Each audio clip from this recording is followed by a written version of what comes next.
So I'm going to give you a little history about my presentation. I don't know if the slides are going to show. Are the slides up? So let me gist you, since this is a smaller environment. I wanted to do a presentation about innovation, percentage of women in the workforce. You know those slides. You guys have sat in those presentations before. And no, have you? No, we have to do this together. Have you sat?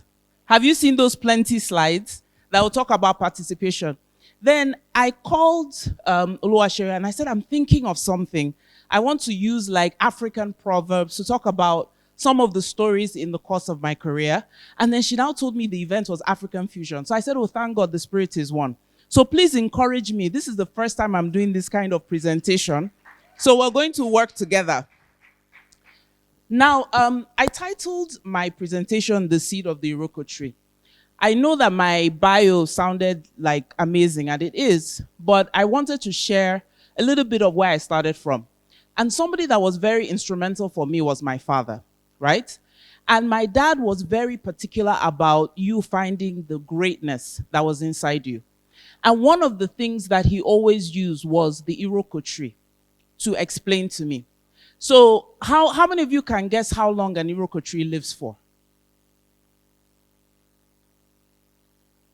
Remember, we're going to work together, so it can be sweet and quick. How many years? Guess. Sorry?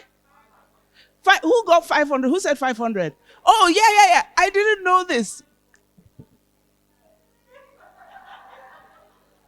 So I didn't know this, right? And the size of the seed is like a pinhead. And one of the quotes that my dad and I used to talk about before he passed is on the next slide. So actually, it was a slide that set me up, because I thought I was on the first slide, right? So let's go to the next slide. I don't know how many of you have heard of this quote. It's very popular. But Chinua Achebe said, you cannot plant greatness as you plant yams or maize. Whoever planted an Iroko tree, the greatest tree in the forest, you may collect all the Iroko seeds in the world, open the soil, and put them there. It will be in vain. The great tree chooses where to grow, and we find it there. So it is with greatness in men. So what this proverb has helped guide me throughout my whole career is the fact that there are seeds of greatness that are planted inside each and every one of us. But you now need to harness it and bring it out. And for the women that are here that are in leadership, for us it's a bit of a challenge. You tend to hide. You tend not to bring out yourself. So these are the guiding proverbs that have guided me through my career. And the first one is this. The next slide, please. The journey of 1,000 miles begins with one step. Now, in my introduction, you heard that I lead Amazon Web Services for Africa. I'm the first female. I'm the first Black female to do it. And I also was the head of sales for Africa for Google. Again, first female, first Black female. But there was a time when tech wasn't a thing. When I was in school, and I know I'm going to reveal my age by saying this, but the computers we had were those huge computers that didn't have any color. They were green, dark green with light green in it. In my 5th grade, I didn't go to school in Nigeria, but in 5th grade, we're in class. Again, the only Black girl in class, and they brought the computers. And I don't know what came over me. I just fell in love with tech. Everybody that knows me knows how much I love technology. But at that time, as an Igbo girl, what you studied were what? Thank you. Number 1, medicine. Law, you even know. What is computer science? What is a computer? What are you talking about? And the day I was supposed to fill my JAM form, because my father insisted that all the girls come and school in Nigeria, the day I was supposed to fill my JAM form, I prayed though. I said, God, you see this computer science, I want to do it. But my mother kept on saying, law. My first choice, I put computer science. My second choice, I put computer science. And my third choice, I put law. And then I prayed. Thankfully, the day I was supposed to submit my form, my mother traveled. And fathers now. My dad didn't check anything. And when I got my admission, my mother said, what is computer science? I said, do you know what? I don't know what's wrong with these people. I don't know why they gave me computer science. But let's just do law for a year. Let's just do computer science for a year. I'll switch to law. It's been 20-something years and I'm still in tech. So the reason I share this is that for a lot of you here in this room, you still have a dream. Do not be limited by your age, by what people are saying is possible or impossible in your life. Take that first step. Because now my mother is the person that comes to my office and is like, oh yeah, that's my daughter. When they're saying, no, that's my boss, she'll be like, no, it's my daughter, it's my daughter. I'll be looking at her, I say, Shay, you remember law. So on to the second proverb. When you pray, move your feet. So for me, I am very spiritual. I met Jesus when I was 15, and I haven't left my faith since then. He's a pivotal part of my life. Okay, thank you. And when I was in university, I wanted to work for Microsoft. There was no multinational tech company in Africa at that time. And everybody felt I was, dreaming. And I said, don't worry, I'm going to work for Microsoft. Just watch me. And Microsoft then comes into Nigeria. I was a year out of school. I was working for a small startup that did clone machines. Then we didn't have branded laptops or computers in Nigeria. And I went to my boss and I said, let's build a software arm. He was looking at me like I was nuts. He said, who pays for software? You go to Otiba and you buy pirated software. And I said, no, we don't do that anymore. We're going to go above board. He didn't know that my vision was to work for Microsoft. I set up a department in this company, and I got a man that was in distribution to teach me all about Microsoft licensing. I got into the Microsoft office. I started meeting them. Microsoft then was in a container in VI. A container, or not an office. They have the beautiful office now. And one day, the office manager calls me and says, Napa, I have your resume here. What time can you come for the interview? I said, I didn't know there was a position. She said, yes, but I have your resume here. I said, I didn't submit my resume. She said, your resume is right in front of me. Before God, I never submitted my resume to Microsoft. The job was not opened. So even though I prayed, I moved my feet so that when opportunity knocked, God was able to open the door for me. But God wasn't finished. I go for the interview. Remember, I'm just 2 years out of school. I don't know much, right? And beside me is somebody from PwC speaking Queen's English. You know how consultants are, very intimidating. And she sat beside me, several years of experience, and we were interviewing for the same role. And then they kept us waiting for an hour. After 1 hour, she stands up and she says, they can't treat us this way. I said, please treat me. Treat me this way. Say this Microsoft job, I want it. She got up, she left the interview. So by default, I had gotten the job. This is very important for us as women that are in this field. We tend not to give God the right atmosphere for him to work because we overtly depend on the fact we're praying and not also moving our feet. The third proverb. Smooth seas do not make skillful sailors. So I started one of my leadership roles. I was leading a team from different parts of the world, and majority of the team were male, a substantial amount of the team older than me. I was clearly intimidated by this team. I came at the time that they were about to do performance reviews. The business was not doing well. Year-over-year growth was down. I felt overwhelmed. And there were several times I wanted to leave the position because I felt I couldn't step up. You know, the funniest thing is that was one of the most difficult periods of my career because I had to look deep to draw out something to be able to address these challenges. But you know the weirdest thing is I've encountered that situation several times as I've grown in my career, and I'm not even phased now. You have to understand something as you continue to grow in greatness, that the difficult times you're going through here is merely training ground for you to build the skill, for you to build the knowledge, and for you to build the muscle to face the situation in the future and be successful. In fact, the funniest thing is that role that I felt was challenging ended up being, even till date, one of my most successful leadership positions. Because in that time, I had to build the skills and build the muscle to face it. I know there's someone in this room that you're being given a challenge and you're saying it's too much for you. The only way you can become a skillful sailor if you learn to navigate choppy waters. Next proverb. It takes a village to raise a child. You know, we use this for our children in Africa. When you want to rebuke a child that's not your own, there are aunties in the room that have used this, that I'm part of the village that's going to raise you. But how I have applied it is I see myself at various levels in my life as a child. And there are people that are ahead of me that are adults. I have to realize, no matter my level in life, there are people that God has brought around me to help raise me.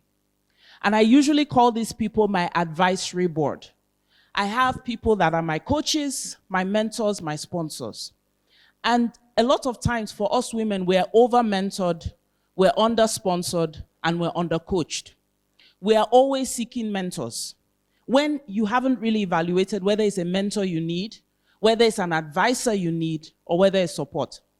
My first leadership role, there was a vice president that I did a project with, and she took an interest in me. And I was a simple account manager, just hitting my target, trying my best to stay alive in a very competitive world. And she said she believes I could be the next sales manager for the company I was in. Again, first female, again, first black. And the day she told me, I laughed though. I found it hilarious. I said, in which world would they see me and say I can be a leader? How? You see, she was part of the village that helped raise me. So it is important in every stage of your life to surround yourself with people that have that ability, that have that skill, that have that experience. But most importantly, is to understand who you need at every particular stage in your life. Because what I encounter is a lot of younger people telling me, mentor me. And I'm like, why? And they cannot respond because they have been so conditioned to mentor. So you can be mentored, but not sponsored. So the right people aren't speaking about you in the right places. So the next one, we only have 2 more. So bear with me. The next proverb. What an elder sees sitting, a young person cannot see even if they climb a tree. This is a very popular proverb. I think we all know this one, right? But when we speak about it, we talk about it like learning experience from others.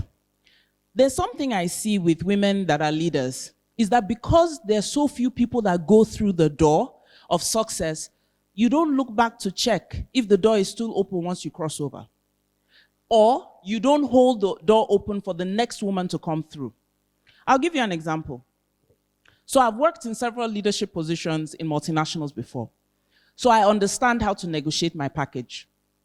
I had a friend that was transitioning into a leadership position and she didn't know how to go about it. So I gave her the sheet I normally use. I have a Google sheet, comparisons, talking points, data points. She was so grateful to me. She was able to negotiate a package 25% higher than what she would have accepted. But the amazing thing was then when she had a friend that was negotiating to the next level, she shared the same sheet with her. Can you imagine if every woman in this room made it a point to open the door for another woman that was behind her? So even though, thank you, even though it's all about what your elder sees sitting down, all of us are elders in one sense or the other. Because you have experience that somebody else does not have. So make it part of your own culture, your own behavior to always open that door for that woman, that man, that person that has less experience behind you. Don't just walk through the door not caring about the person behind you. And another thing I see for us women that went through 20 years to get to where we are, you see younger women or younger men that it's taking them half the time. There's a sense of resentment. No. If you can even further accelerate, right? Do it. Don't be resentful. Yeah, it took you 20 years. It's fine. That means the next generation of women, it will take them 5. And isn't that a good thing? So our last proverb. The lizard that jumped from the high Iroko tree to the ground said he would praise himself if no one else did. Negative self-talk is something I see amongst mostly women than men. And there's this Harvard Business Review study that says women need to be 100% ready. I don't know how many of you have seen it. 100% ready to apply for a job, and a man just needs to be 60% ready. To be frank, when I look at think through some of the interviews I've done, sometimes the men, forgive me men, they're not even 40% ready.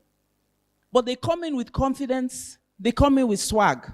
And then the woman comes in trying to justify her experience. I want you to take stock of how you speak to yourself. Do you call yourself stupid? Do you call yourself ugly? Do you say, I don't know how to do this? No, why did they hire me? Those are not the kind of things you should say. You should say, I'm wonderfully and beautifully made. That I am fit for purpose. That God was taking his time when he made me. That if you're not basking in my glory, then you're on a long thing. You have to speak positively to yourself, even if no one else will. It's very important. So, thank you so much. So, what I want to encourage you today is that even though we present ourselves as mere mortals, even though we present ourselves as people that walk the streets as normal human beings, inside each and every one of us, there are seeds of greatness. And if there's a dream that has been trapped inside you for many years, I encourage you to step out. The worst thing that will happen is that you will fail, but like a skillful sailor, it's going to only help you in the next stage of life. Thank you.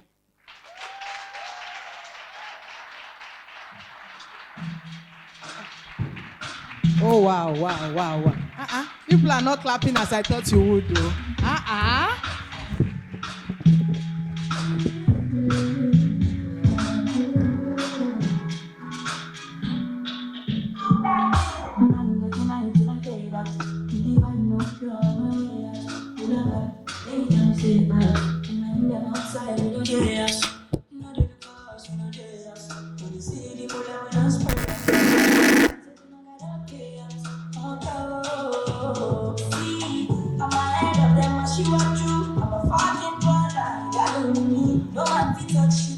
DJ, I know your plans. You want me to bust a move here? No, don't worry about it. We'll talk about that later.